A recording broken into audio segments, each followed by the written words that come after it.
Always remember that God is the God of biglaan and suddenly. Paliwanag ko sa'yo.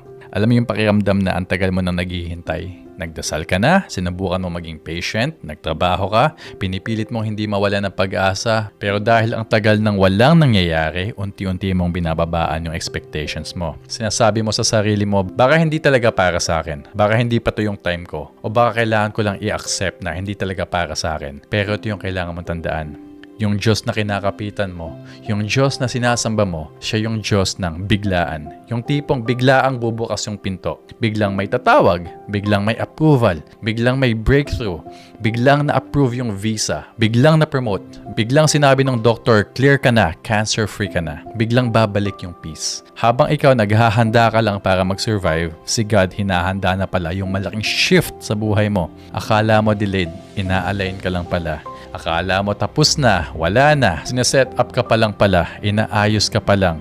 Hindi dahil tahimik, ibig sabihin na walang nangyayari. Minsan, strategy lang talaga ni God yan. Hindi dahil hindi pa gumagalaw, ibig sabihin wala na sa posisyon. Kasi kapag si Lord ang kumilos, sure hindi yan sasablay. Diretso.